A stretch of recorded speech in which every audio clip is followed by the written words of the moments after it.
हम धम्म सेनापति अरहत सारिपुत्र के जीवन पर चर्चा कर रहे हैं। आज दिनांक 20 मई 2021 धम्म सेनापति अरहत सारिपुत्र इनका जीवन, इनकी जीवनी, इस पर हम कुछ दिनों से चर्चा कर रहे हैं।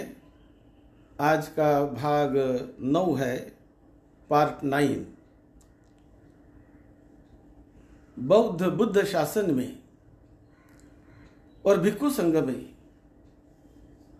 जिन्होंने बहुत आदर्शमय जीवन जिया, बड़ा ऊंचा दर्जा जिन्होंने पाया और हमेशा जिनका गौरव सभी भिक्षु संघ, उपासक उपासिकाएं, स्वयं तथागत भगवान बुद्ध हमेशा जिनका गौरव करते थे, जिनके बारे में हमेशा अच्छा बोलते थे, वो अरहत सारिपुत्र, जिनका जीवन बुद्ध शासन के लिए बड़ा आदर्शमय जीवन रहा, मानव के लिए, सभी के लिए उन्होंने बहुत दूरदृष्टि से बड़ा मंगलमय उनका जीवन बिता है। उनका जीवन सभी के लिए बड़ा प्रेरणादायी और मंगलमय, आशा दिलाने वाला, एक मार्गदर्शन करने वाला उनका जीवन रहा है। अरहत सारिपुत्र ये समचित्त सुत्त अंगुत्तर निकाय, इसमें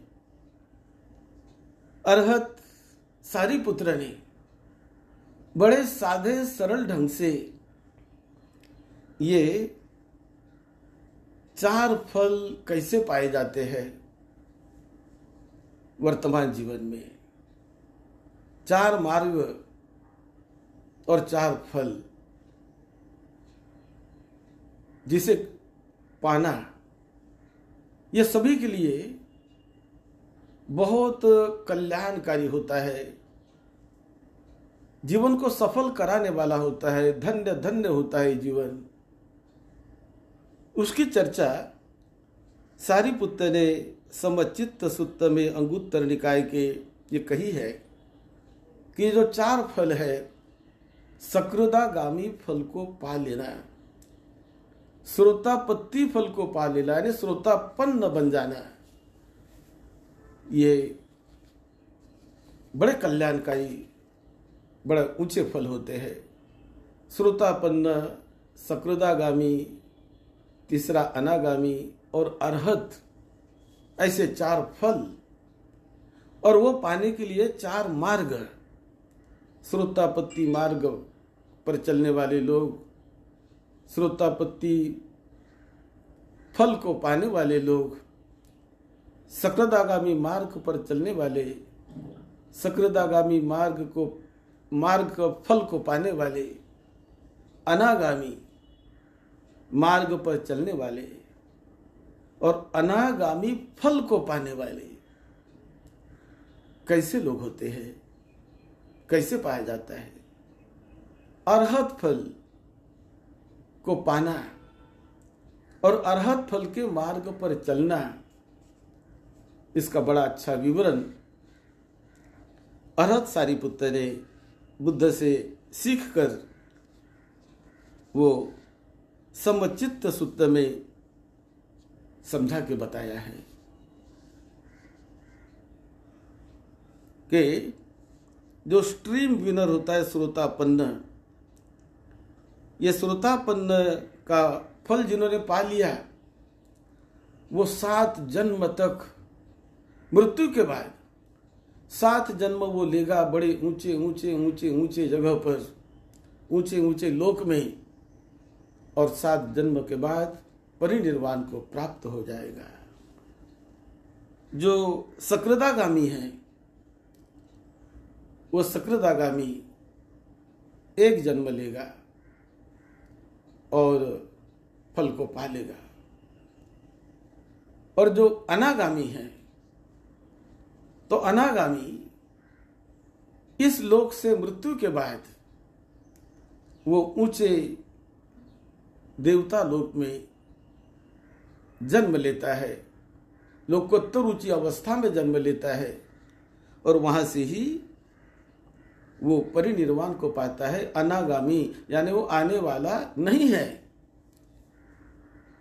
उसका कल्याण हो गया, मंगल हो गया, धन्य हो गया उसका जीवन, जो धम्म के प्रवाह में आकर धम्म से जुड़कर उन्होंने अनागामी फल को पा लिया।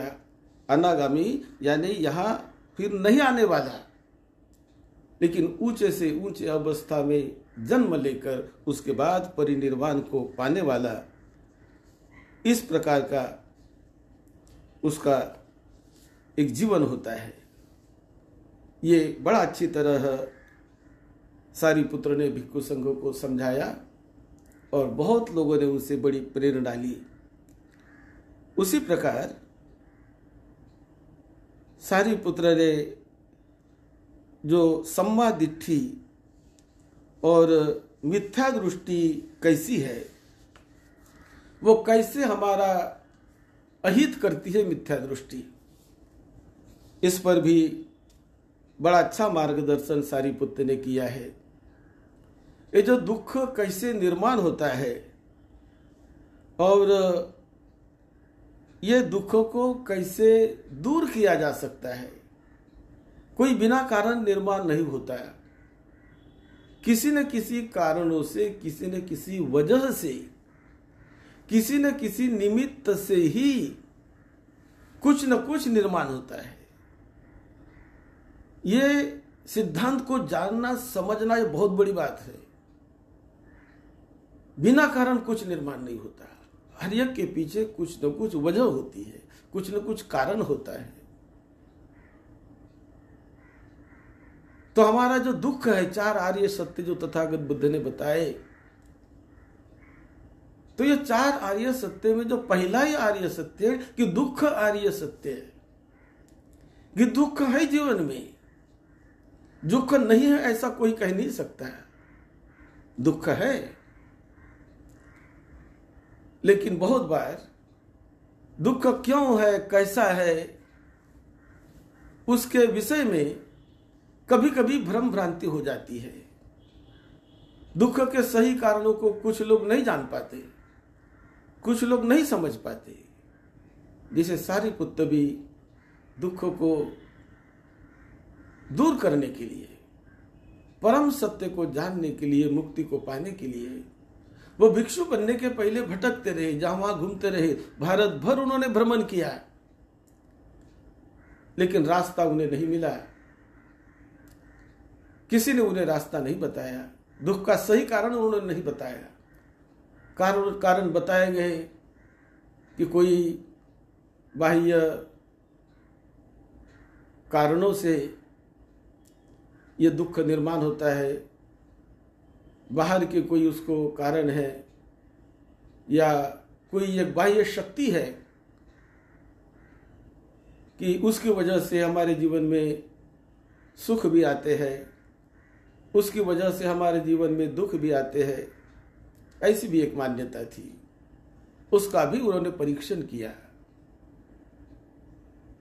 लेकिन तथागत भगवान बुद्ध ने जो बताया कि हमारे जीवन में आने वाले दुख, इसका सही कारण, यानी दुख को जानकर कि जो दुख मेरे शरीर में है, मेरे मन में है, मेरे चित्त में जो दुख है, मैं जिससे बेचैन हूं, अशांत हूं, दुखी हूं, क्यों, क्या वजह, क्या कारण, उसे ठीक से जानो, ठीक से समझो तो पता चल जाएगा।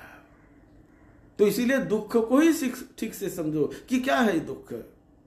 इस पर बड़ी विस्तृत व्याख्या भगवान बुद्ध ने बताई। इस पर विस्तृत मार्गदर्शन फिर अरहत सारिपुत्र ने भी किया है कि जब तक इस चित्त में, इस मन में डिजायर होती है, आसक्ति होती है। जब तक इंक्लिनेशन है, लगाव है, चिपकाव है, ये चाहिए, वो चाहिए, वो चाहिए, वो चाहिए, ऐसा चाहिए, वैसा चाहिए, और उसी प्रकार जब तक ये लोभ है, आसक्ति है, अटैचमेंट है, ये चित्त में बसा हुआ, तब तक चित्त अशांत रहेगा, बेचैन रहेगा। उसको पाने के लिए प्रयास करते रहेगा, मुझे ये चाहिए, मुझे वो चाहिए, मुझे वो चाहिए, मुझे ये चाहिए, मुझे वो चाहिए, ये मिले बगैर मुझे शांति नहीं मिलेगी, ये मिले बगैर मुझे सुख नहीं मिलेगा, ये मिले बगैर मेरा मन शांत नहीं होगा, अशांत ही रहूंगा मैं। जब ये चीज मिल जाएगी तभी मैं शांत हो जाऊंगा। तो ये चीज मिलेंगी कैसे? तो कोई कहता है कि वंदना करने से मिल जाएगी, केवल प्रार्थना करने से मिल जाएगी, वंदना करने से, नाम लेने से मिल जाएगी, ऐसा भी बुद्ध के समय कहा जाता था। लेकिन बुद्ध कहते हैं कि केवल वंदना से ही नहीं, केवल नाम लेने से ही नहीं, तो हमें सच्चाई को जानकर, उस रास्ते से चलकर अपने को वैसा बनाना है, कुछ करना है, कुछ जो हम कर सकते हैं करना है, तो फल मिलेगा। जैसे कि मेरे चित्त में क्रोध हो, मेरे चित्त में द्वेष हो, मेरे चित्त में वासना हो, अहंकार हो, और मैं कहूं कि यह अहंकार, मेरे चित्त की वासना, मेरा चित्त का क्रोध, मेरे चित्त की जो विकार मेरे चित्त में है, वो अपने आप निकल जाएंगे। मैं वंदना करते रहूं, प्रार्थना करते रहूं, मैं वंदना से ही मेरे चित्त के विकार निकल जाएंगे, ऐसा मैं मानते रहूं। तो बुद्ध कहते कि ऐसा नहीं, पहले उस विकार को समझो और विकार को अपने चित्त से निकालने का तुम प्रयास करो। प्रयास करोगे तो चित्त क्रोध से मुक्त हो सकता है, चित्त को बदला जा सकता है। प्रयास करोगे तो चित्त वासना से मुक्त हो सकता है। प्रयास करोगे तो चित्त भय से मुक्त हो सकता है, क्रोध से मुक्त हो सकता है, अहंकार से मुक्त हो सकता है, ईर्ष्या से मुक्त हो सकता है, जलन से मुक्त हो सकता है। जब प्रयास करोगे तब, और प्रयास हमने किया ही नहीं, मैं तो प्रयास ही नहीं करता, हो जाएगा मेरा चित्त अपने आप क्रोध से मुक्त, हो जाएगा मेरा चित्त अपने आप वासना से मुक्त, हो जाएगा मेरा चित्त अपने आप किसी प्रकार के विकार से मुक्त, किसी व्यसन से मुक्त हो जाएगा, हो जाएगा, कोई कर देगा मुझे। ऐसे यदि मैं मानता रहूं तो बुद्ध कहते हैं, सारिपुत्र कहते हैं अनुभव से कि नहीं, ऐसा नहीं होने वाला। इसीलिए उसके सही कारण को जानो। क्यों मैं दुखी हूं, क्यों मैं बेचैन हूं? क्योंकि वो क्रोध के संखार मेरे मन में मुझे बेचैन कर रहे हैं, वो वासना के संखार मुझे बेचैन कर रहे हैं, वो आसक्ति के संखार, वो डिजायर, वो आसक्ति, वो इंक्लिनेशन, वो अटैचमेंट जो मेरे चित्त में संखार के रूप में मैंने इकट्ठा कर रखा है, जब तक वो मेरे चित्त में बने रहेंगे मैं परम शांति को नहीं पाऊंगा, नहीं पा सकता। ये वैज्ञानिक मार्ग तथागत बुद्ध ने बताया, नहीं पा सकता, क्योंकि शांति और क्रोध एक साथ नहीं रह सकते, अंगार और पानी एक साथ नहीं रह सकते, अंगार से अंगार नहीं बुझती, आग से आग नहीं बुझती। उसे बुझाने के लिए पानी ही हमने लेना चाहिए, पानी का उपयोग करना चाहिए, तब आग बुझेगी जरूर। बुझाएंगे तो बुझेगी, लेकिन अब आग तो बुझाना नहीं चाहते, न आग तो बुझाना चाहते हैं, लेकिन पानी से नहीं बुझाना चाहते, अपना बुझ जाएगी, हम देखते रह जाएंगे, हम वंदना करेंगे और आग बुझ जाएगी। ऐसा करने से नहीं होने वाला, हमें प्रयत्न करना चाहिए। आज हम देखते हैं कि आज कोविड की महामारी जो चल रही है, और हम केवल ऐसा करते रहे कि कोई बात नहीं, ये तो अपने आप खत्म हो जाएगी, अपने आप खत्म हो जाएगी, हमें कोई प्रयास करने की जरूरत नहीं है। ऐसा यदि मानव सोचने लगे तो कितना गलत है, कितना गलत है।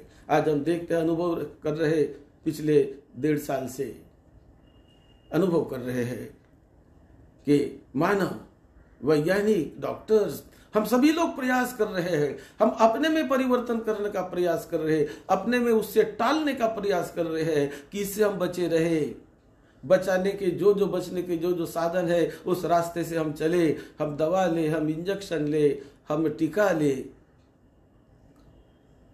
कौन सी दवा उस पर लेनी चाहिए, कौन सी गोलियां लेनी चाहिए, कौन से इंजेक्शन लेने चाहिए, उसकी खोज में आज सारे विश्व का मानव समाज पड़ा हुआ रहा पिछले वर्षों में, और उन्होंने प्रयत्न करके करके करके करके खोज निकाला, पूरी राहत मिलने लगी। क्योंकि जो कारण है उसका, वो कारण को मिटाने का प्रयास करो, जो वजह है उसको खत्म करने का प्रयास करो तो मुक्त हो गए। इसी प्रकार हमारे बेचैनी का कारण होता है हमारे मन में बैठे हुए विकार, बैठे हुए क्रोध, द्वेष, मद, मत्सर आदि जो 16 प्रकार के विकार है, वो जब तक मन में बैठे रहेंगे तब तक मैं शांति से नहीं जी पाऊंगा, परम शांति को नहीं पा सकता। विकार में ही जीते रहूंगा, थोड़ी शांति मिलेगी भी मुझे, लेकिन सही शांति उसे नहीं कहते हैं।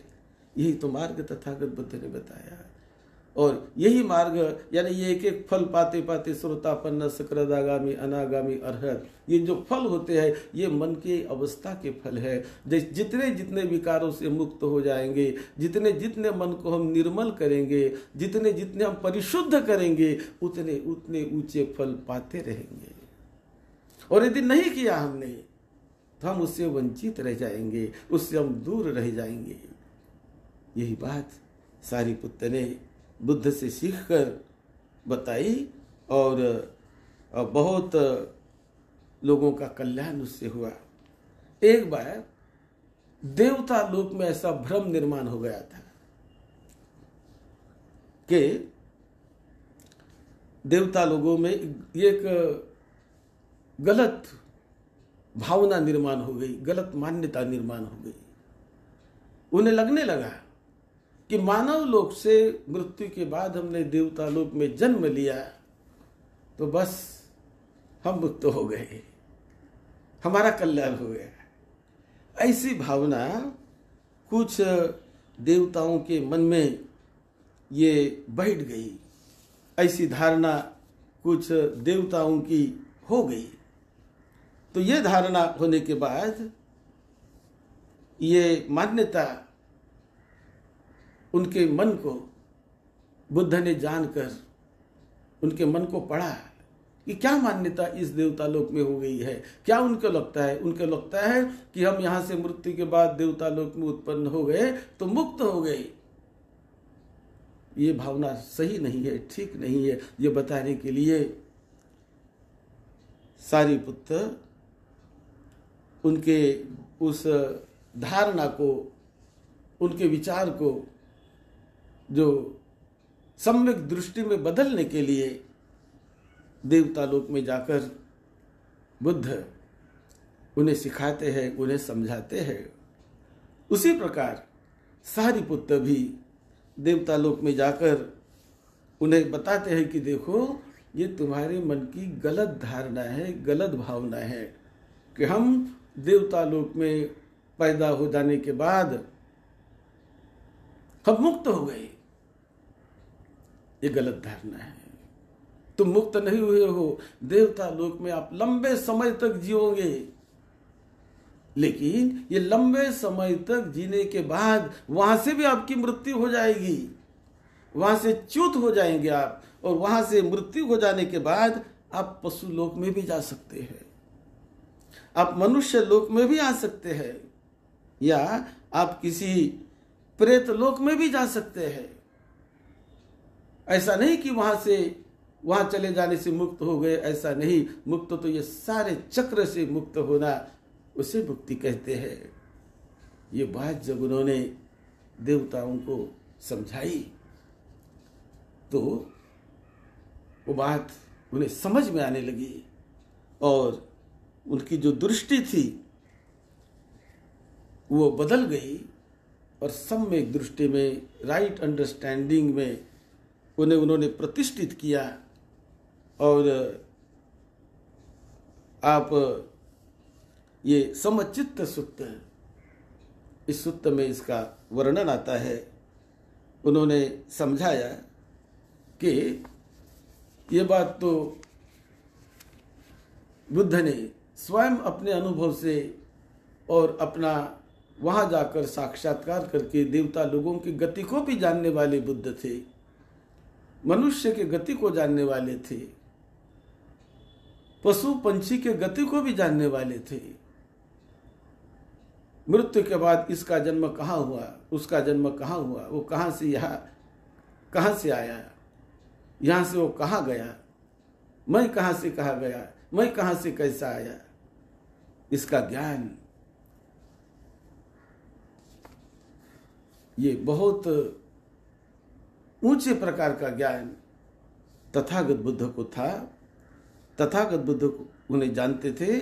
इसी प्रकार अरहत सारिपुत्र भी इसे जानते थे और जानकर उन्होंने उन देवता लोगों का भ्रम एक बार दूर किया। जबकि वो मिगार माता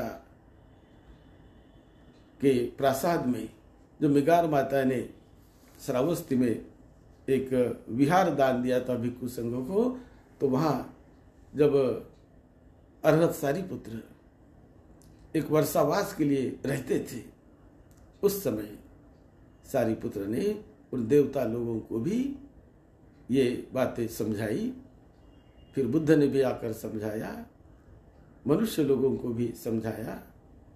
और इस प्रकार जो एक धारणा मानी जाती थी कि एक बार यहाँ से मृत्यु हम होने के बाद यदि ऊंचे लोक में गए तो मुक्त हो गए, तो ये भावना तथागत बुद्ध ने क्लियर करने का प्रयास किया, सत्य बताने का प्रयास किया। क्योंकि स्वयं तथागत बुद्ध बताते हैं, कई बार मैं इन लोकों में जा चुका हूँ और उनका अनुभव ले चुका हूँ। और इस प्रकार के कई उदाहरण त्रिपिटक में आते हैं।